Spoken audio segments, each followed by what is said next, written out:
I can like scoot this back and there can be like some more sitting room if you guys want to take a seat, whatever.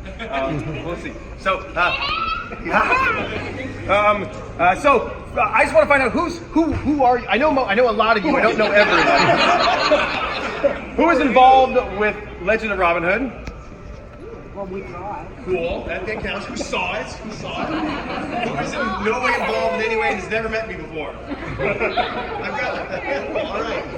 So I'll try to explain for the three of you who I am. Everyone else, you all know what I'm going to say. You'll just get it in one brief minute. So afterwards, everyone, whenever this is done, we're all going to be drinks at Lucille's across the street. You can literally just walk across the street and go upstairs, and it's there. So we'll get drunk there. If that's we'll drink sodas. So this is an exciting day for me. My day unfortunately did not start well, so when I woke up today, first thing I did was I went to go see if I could find my book on the shelf at the other Barnes & Noble. I didn't want to come here because I figured it'd probably be set up here, so I went to the other one in Fullerton, and I went and I was like, all right, maybe it'll be on the front table, we'll see. And it wasn't on the front table, and I was like, all right, well maybe it's on one of the other tables, we'll see. It's not on one of the other tables. And so I spent like 10 minutes and it wasn't on the tables, and then I went and I looked in the fiction area and it wasn't there, and I went and I looked in the fantasy section and it wasn't there, and I looked in history and it wasn't there, and I was like the saddest puppy ever, just wandering around the bookstore. And I was like, maybe they didn't put it out yet. And I asked someone, and they said, oh yeah, we put it out. And I'm like, well, where is it? And eventually I found it like on the bottom shelf, like misplaced between another author's name in the middle of her row of books. And I was like, well, no one's gonna find me. So this is better. So this is the preferred Barnes & Noble. The right one to go to. So for the people who might not know, a little spiel about the book itself. So Nottingham is it's obviously a retelling of the Robin Hood legend. It is done from the multiple perspectives of different people on all sides of the conflict. So Robin is just one of the many characters. We also see life from the sheriff's perspective, from the guards who are defending their city's perspective. The whole point is to try to flip the idea of good versus evil and prove that everyone's the good guy of their own story. This started as the play, which I mentioned, The Legend of Robin Hood. Yay! I think the whole, almost all the cast is here, so that's super cool. So in 2011, at the Maverick Theater, which a lot of you are familiar with, my partner Brian there, he was suggesting shows that I could do, and he said, what about Robin Hood? And I said, no, I hate Robin Hood. I don't want to write Robin Hood because I don't like exactly what I just talked about. I don't like the good guys and bad guys thing because it's too black and white. I don't like it. And he said, well, write your own. So I did. And so we did that show in 2012, in March and April of 2012. And it was okay. My favorite show I've ever worked on. The cast is here. Best cast I've ever had. You guys are insane. And then people were like, what do you do with it? What do you want to do with it next? And I thought, well, do we publish the scripts? But I was like, as good as the show was, the proper medium wasn't on stage. The proper medium was something bigger and deeper. So I started writing the book. And my then girlfriend, Cassie, who's somewhere. There she is. She was just starting to get her study for her CPA exam. So she was basically quarantined at home all night to like study 4 hours a night. So I was like, all right, well, I'll write a book and then we'll be stuck at home all night together. And so we kind of set up like challenges to each like finish a certain percentage every night and see how it goes. So that was kind of what the push to get the whole thing done. And now it's done. Is it really done? It's done. It's here. I do want to say, as far as the cast goes, like it's so weird because probably for most of you, like you finished the show 7 years ago, and then and that was probably one of many shows that you've done. But honestly, like I have been with your performances every day for the last 7 years. Like it's so weird to feel like I see you all literally every day and interact with you every day and just throw you into new scenes every single day. And it's just like, all right, let's see what happens if Glenn talks to this person. And I write it down. So it's you're all in this deeply. This is very much you. I tried to write versions of you. However, if it's offensive, it's not you. I definitely pushed some of the characters to have bigger eccentricities. I think I definitely say that like Friar Tuck literally stinks So Gabe, I'm sorry, where's Gabe? That doesn't mean the use thing. I'm fairly certain I describe his beard as looking like hair that only belongs in an armpit. That's not on you. There's a character named Will Stutley, which Ryan Young played in the show. Will Stutley is an idiot. He is a buffoon, and that's not however, Ryan also played a guard, and so the character of Eric Uffelli, and this is also based in Ryan Young. Ryan Young has two characters in this, and Eric Uffelli is a badass ranger. So just telling you, it's not one for one. Obviously, the play was clearly much shorter than this, especially I think for the cast. If you're seeing it right now, you're looking at it and you're like, this thing is effing huge. It is long and the print is tiny. What the play was constitutes about like 45% of what's in this in the end. There's so much more, both what happens before the play began, filling in all of what happened in between the scenes, exploding the world so it gets a lot richer, a lot deeper. On the show, I was kind of limited to the number of set pieces I could have. So a lot of the show took place jumping back and forth between just a place in the forest and the sheriff's office. And that was a lot of the show. Whereas here I can obviously have as many set pieces as I want. We get bigger worlds, like Prince John is a character in this, so we get more of some of that scope that gets into it. So that's super exciting. I was also able to layer in some things that will be happening for the next book. So this is book one. I was contracted for 2 books, so there is a sequel. The sequel is already finished. I'm going through my final rounds of edits right now with the editor. Theoretically published sometime next year. We don't have a secure date or anything like that yet. But I'm really excited for book 2 because no one knows what happens. like it's weird because everyone who's in here, you know what happens on these last 4 pages. And so it's weird to be like, oh, spoiler alert, even though it came out 7 years ago. But for book 2, it's totally brand new. So I'm kind of more excited for book 2, even though I'm super excited for this. I actually also think that book 2 is better than book 1. Not to say book 1 is not great. I'm just saying, stick around. Way to sell it. Way to sell it. And your son won't be able to read that one either. No, he will not be old enough. Oh, so the story of how it got from where it was to where it is now. So when I started writing it, I didn't know anything about the publishing world whatsoever. I didn't know how to turn this, paper. I didn't know how to turn this into this. And so I figured, well, I better write the book first. I know no matter what you gotta do, you gotta write the book and then you gotta sell it. And that was a bad idea. So if there's anyone who's thinking about writing, the biggest advice I can give is to do research on the writing world first. Research the publishing industry, figuring out how it works, how you submit, what people are looking for, how to get agents. Because this book is 225,000 words, and word count doesn't mean a lot to average person. Most people count by pages, and you're like, oh, 500 pages, that's not that bad. No, 225,000 is a lot of words. The first version was 300,000 words. That's obviously longer. That's closer to the first Game of Thrones book. That's about the same length. This is just shy of it. It's like 80% of Game of Thrones. What I discovered after writing it was that is a terrible, stupid thing for a debut author to try to do. The world unanimously is like, oh, this is your first book. Your first book should be 80 to 100,000 words for this genre. So the first advice that I got from many different writers was, hey, you wrote a trilogy, chop it up. And I was like, no, it doesn't work that way.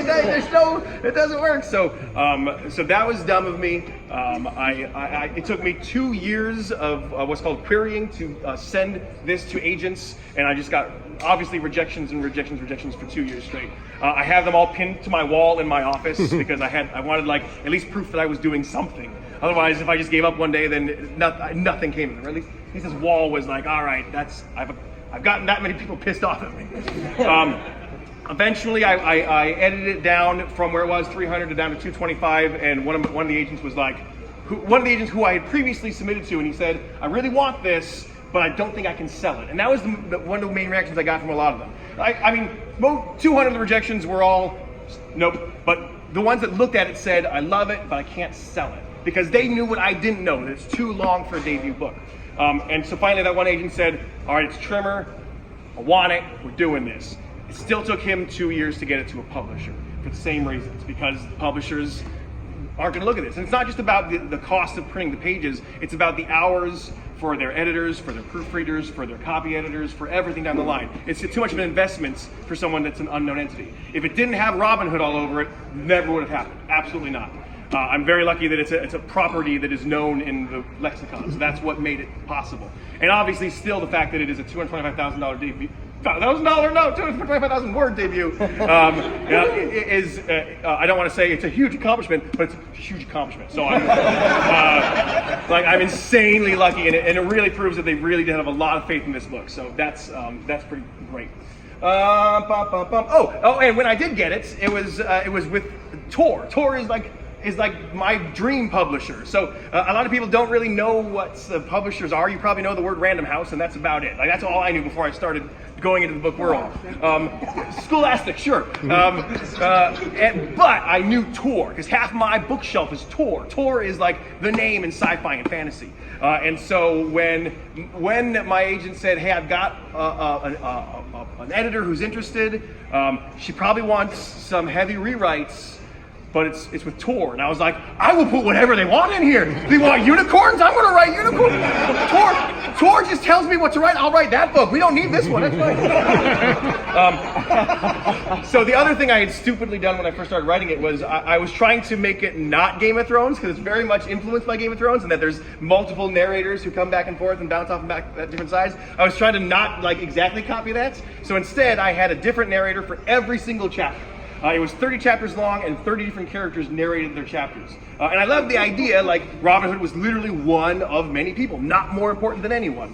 But my editor was like, listen, you can't break the mold on your first book.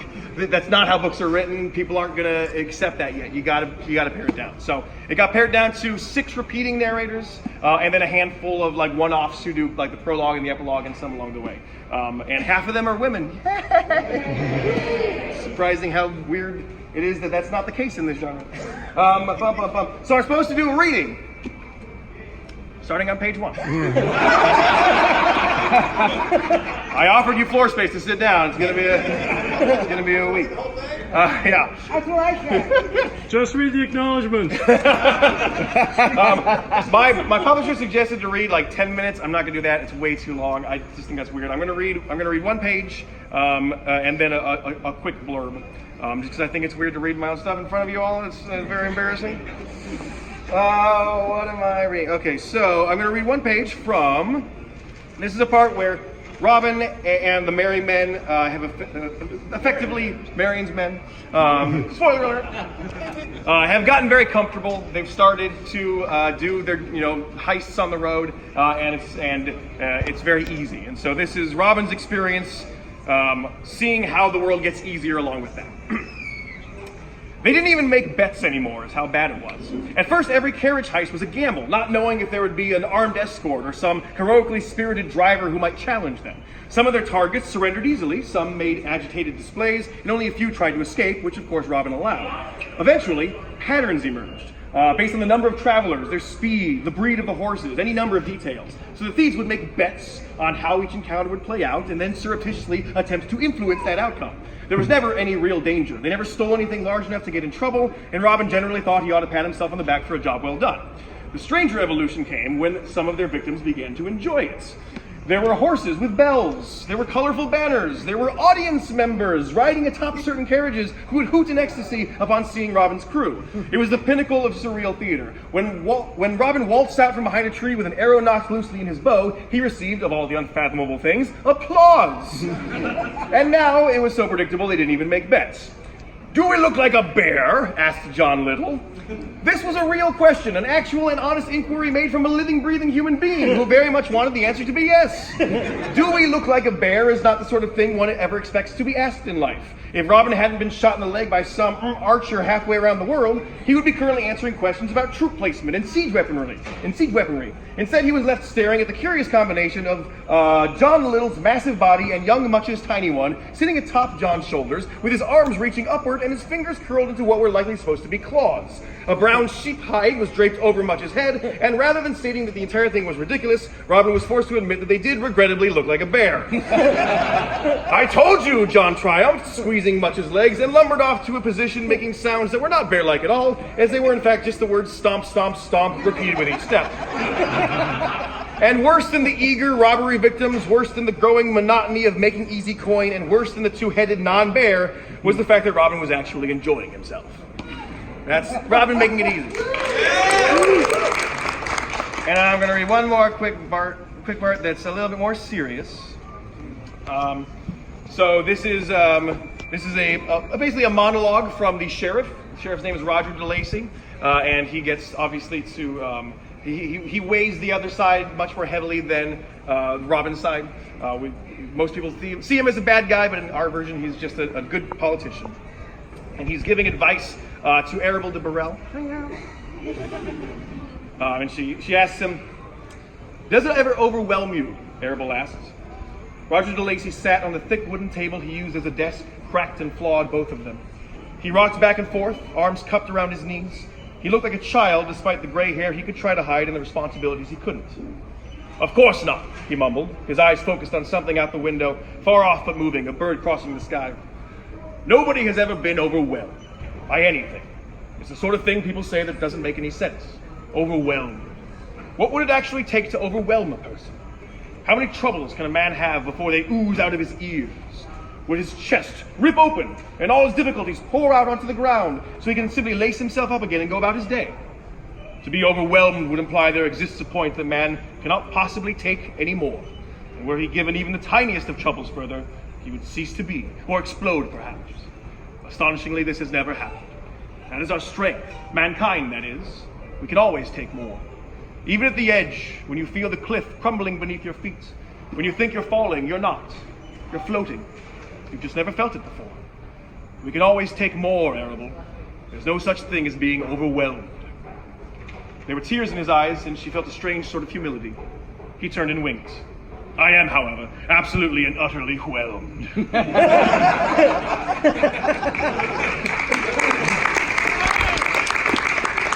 About it on Goodreads, on BarnesandNoble.com, on the A word that we don't say here. Reviews are make the world for authors. So please do hit the internets with that if you can, or share it on Instagrams and Twitters, all that kind of stuff. That helps a lot. It's gotten a lot of really good response so far. I'm really happy with the responses it's been getting. It's over 4 stars on Goodreads, which is hard to get because Goodreads is often very toxic. I do want to talk a little bit about the 2 reviews that are on the cover. So, review number 1, on the very front, remarkable. So, funny story. I didn't know that they put this on the cover until I got my first one a week ago. And when I saw it, I went, "Oh no!" For a couple of reasons. First of all, I don't like single-word reviews because I always think, well, that's just someone cheating. That means that someone said, "This was a remarkable waste of time," and they pulled the word remarkable. Like whenever you see a movie and it's just like stunning, epic, it's like, oh yeah, it's stunning that someone went and saw your show, right? So I don't like one-word reviews. Their original review is actually much better. Their whole review is a remarkable and comprehensive story. This is unique fiction that compels revision of the Robin story and its place in history. From the Historical Novel Society. I'm not a historian. They gave me the stamp of approval. That's awesome. The reason I don't like the word remarkable is because of a quick interaction that happens between Robin and Marion. In which Robin says to Marion, "What you've done here, how you've helped these people, what you and my father accomplished is really quite remarkable." "Remarkable," she joked. She wouldn't let him get away with that understatement.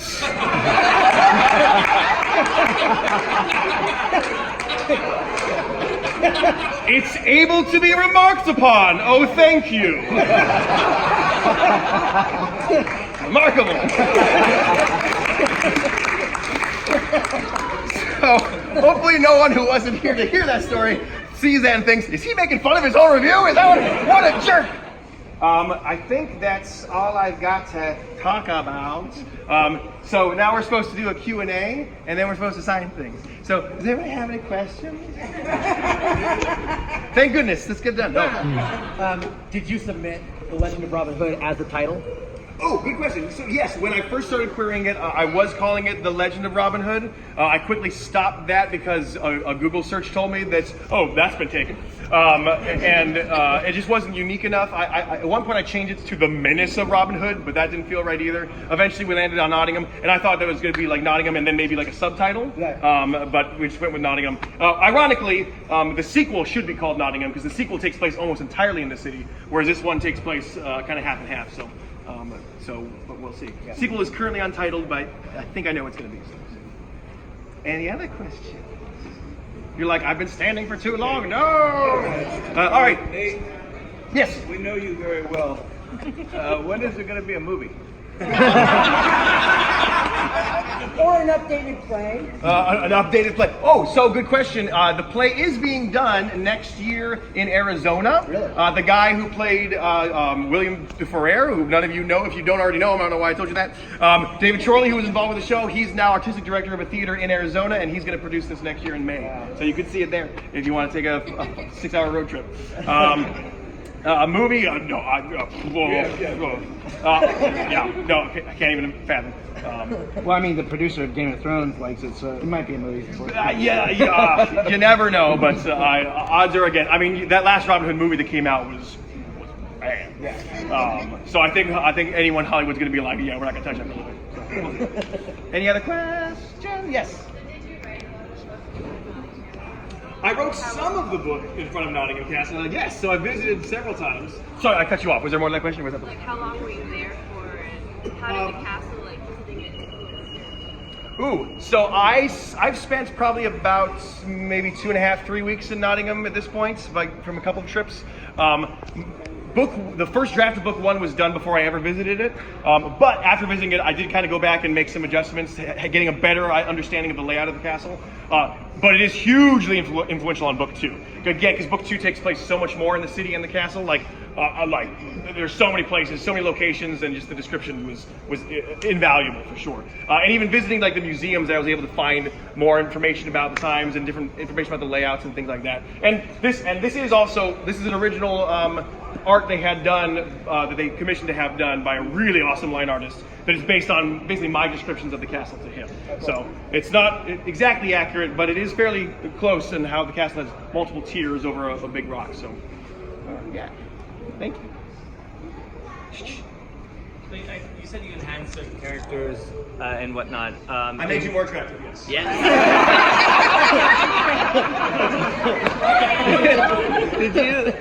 Did you change any of the play, or did it follow the play? It mostly the parts of the play, almost I would say 95% of the play is in this novel. I wouldn't say unchanged, but very, very faithful to what it was. There are some little things I tweaked here and there. Obviously, scenes got longer. The main bulk of the main story is the play. Yeah. How different is it writing sword fights as opposed to choreographing? Oh, so that's actually a good question because when I write action, I try to write it at the pace that it would have to happen. Like, I don't want to describe like he swung and he hits and then he tried and swung again and then because that takes up too much time. Like, if you can read a sentence and someone would have had the ability to stab you again, then I think the sentence is too long. So I tried my best to write it at a pace that equals the what that would be in an actual sword fight, because that's hard. Otherwise, it's just too boring. It's too long. Like this sword fight should go faster. I have pens. That was his cue to say, "Sit the F down." All right. It was great.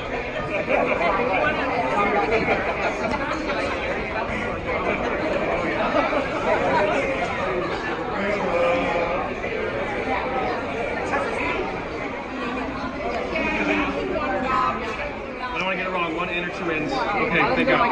Yeah, that's true. I'm gonna go get the book.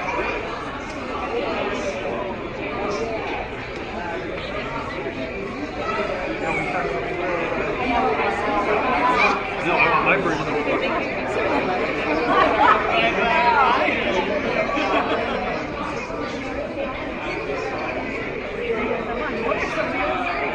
so weird. Thank you. It's so weird. Thank you. Thank you. It's so bizarre, dude.